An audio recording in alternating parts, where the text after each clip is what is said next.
Я профессор кафедры архитектуры зданий и сооружений. Нигматов Икрамжон Исмаджанович. Тема нашего занятия сегодня – продолжение по плану. У нас идет ознакомление магистров с уникальными зданиями мировой практики. Это начиная с 30-х годов, кончая сегодняшним днем. Но сегодняшний день, это я имею в виду, это 2006-2010 годы вот этого 21 века. А мы с вами, если рассматриваем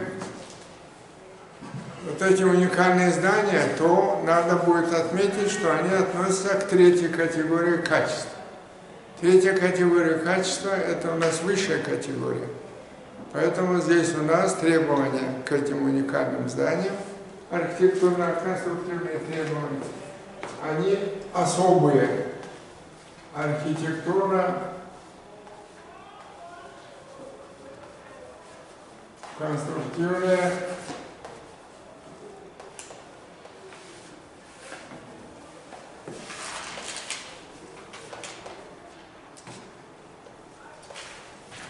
проектирование,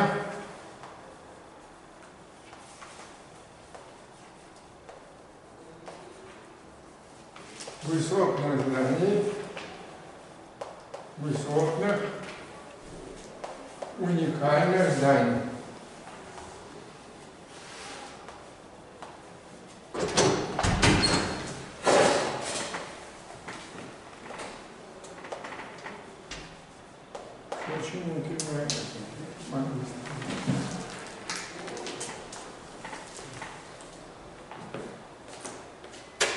Это примеры решения уникальных зданий из мировой практики. Если мы рассматриваем эти примеры, то они сводятся к чему? Они сводятся к строительству, во-первых, зданий по выбору конструктивной системы и схемы. Конструктивная система отличается от конструктивной схемы тем, что она воспринимает нагрузки горизонтальные и вертикальные, показывает условия восприятия нагрузок. А конструктивная схема показывает место размещения несущих элементов здания в плане. Поэтому, если мы посмотрим вот эти вот инженерные сооружения уникального типа, к ним относятся не только здания, но и мосты подвесные, протяженные. Имеется в виду акведуки, имеется в виду башни, имеется в виду закрытые, допустим, вот эти галереи. И, естественно, общественные здания, и, естественно, жилые здания. Но жилые здания, я повторяю, на первом занятии я объяснял, что они возводятся, как правило, до 30-40 этажей. Выше у нас офисы, гостиницы, комплексы управленческих зданий и так далее. Поэтому мы, если мы говорим о вот этих конструктивных системах, эти здания отличаются тем, что у нас величина прогиба верхней точки, она должна составлять не более 1/500 от высоты. А если мы берем жилые здания, там иногда требования до 1/1000 прогиб. В гостиницах и в офисах разрешается 1/500. Отношение высоты к ширине здания 1 к 5, 1 к 8. Вот 1 к 8 это у нас башенный тип здания, а 1 к 5 это у нас может быть с пирамидальным основанием. С пирамидальным основанием это у нас получается либо прямоугольная пирамида, устремленная вверх основание устойчивой пирамиды. И если мы берем, допустим, вот эти здания прямоугольного типа величиной 1 к 8, то там у нас получается план развернутый, не ровный план. План идет не на всю высоту, а типа напоминает поэтажное уменьшение этажности, той ширины. Нижние этажи широкие, верхние этажи чуть-чуть меньше, и самые верхние еще меньше. Это тоже имеет смысл для высотных зданий, для уникальных зданий. А для вот этих вот типов многоэтажных зданий, типов жилых зданий, которые имеют высоту свыше 75 метров, предусматривают лифты. Вертикальные элементы имеют большое значение. Почему? Потому что у нас вот эти вот высотные или уникальные здания, они разделяются на зоны.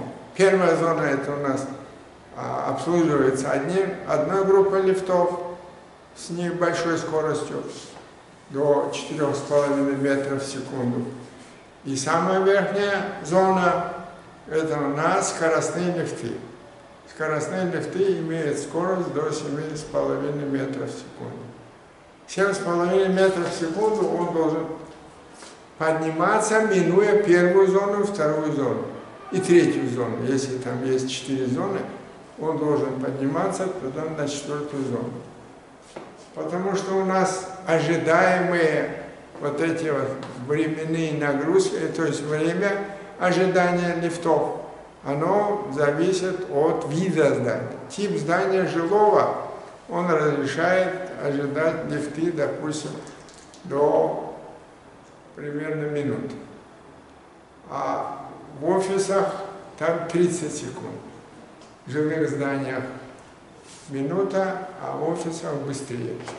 Поэтому здесь у нас время ожидания лифтов определяется нормами. Лифты могут быть, в 60-х годах появились атриумы. Атриумы — это что такое, вы знаете, да? Это у нас верхний свет, который освещает внутреннее пространство на всю высоту. Поэтому верхний свет — это в виде фонарей делается. Освещение идет естественным светом, и вот это называется атриум. Атриумные этажи, они могут быть не на 100-й этаж, там не может быть атриум. Атриум, если 100 этажей, там верхние несколько этажей могут иметь атриум. Остальные этажи невозможно это освещать.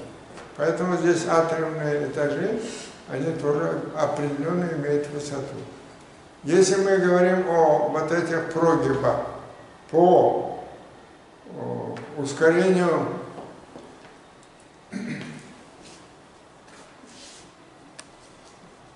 силы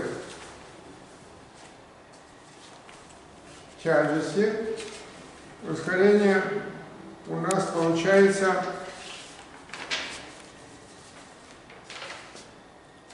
9,81 метр в секунду.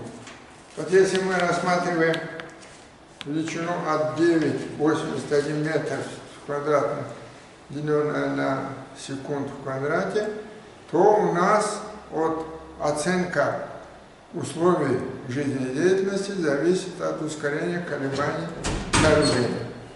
Ускорение колебаний сооружения, если у нас составляет до меньше 0,5% от этого естественного ускорения G, то это у нас составляет примерно 0,05 метров в секунду в квадрате. Мы это не ощущаем. Если у нас ускорение от G это ускорение свободного падения, 9,81 метр деленное на секунду в квадрате. Если от этого ускорения свободного падения у нас составляет 0,5–1,5 G, у нас тот, кто находится в верхних этажах, он ощущает. Если 1,5–5%, то он ощущает беспокойство, появляется у него. До 15% очень беспокойно. и более 15 недопустимо. Вот это почему? Потому что у нас недопустимо появляется 1,47 метров в секунду в квадрате. Это у нас вызывает опасение разрушения зданий. Поэтому здесь это основополагающим при разработке конструктивного решения идет выбор конструктивной системы несущих конструкций. Выбор конструктивной системы несущих конструкций, выбор, он какой? В основном многоэтажное здание и здание высотой до 75 этажей, это в виде стволов, в виде пилонов. А если, допустим, свыше 100 этажей, это где-то сегодня мы имеем высотные здания высотой почти километр. В Китае сейчас проектное решение здания около километра. Разрабатывается этот проект, а в Дубае, вы знаете, 828 метров. Это Бурдж-Халифа. Это самое высокое в мире здание. Вот сейчас я хотел бы показать вам уникальные виды сооружений, которые имеются в мировой практике. Архитектурно-конструктивные элементы высотных зданий, архитектурно-конструктивные решения высотных зданий, особенности проектных решений. Вот это я вам показал примеры из мировой практики и сооружения, и здания, которые являются уникальными в своем роде. Поэтому эти здания, они и сооружения, они представляют собой достояние человечества. Не только достояние архитектуры, но и достояние человечества, потому что свидетельствуют они о развитии строительной техники, развитии технологий, развитии эффективных материалов. Сегодня у нас композитные материалы появились. Они заменяют металл. Допустим, у нас мы арматуру заменяем стекловолокном, у нас появляется облегченный вид. Вот эти вот элементы, они все-таки создают предпосылки для того, чтобы мы создавали вот такие сооружения, такие объекты. Спасибо.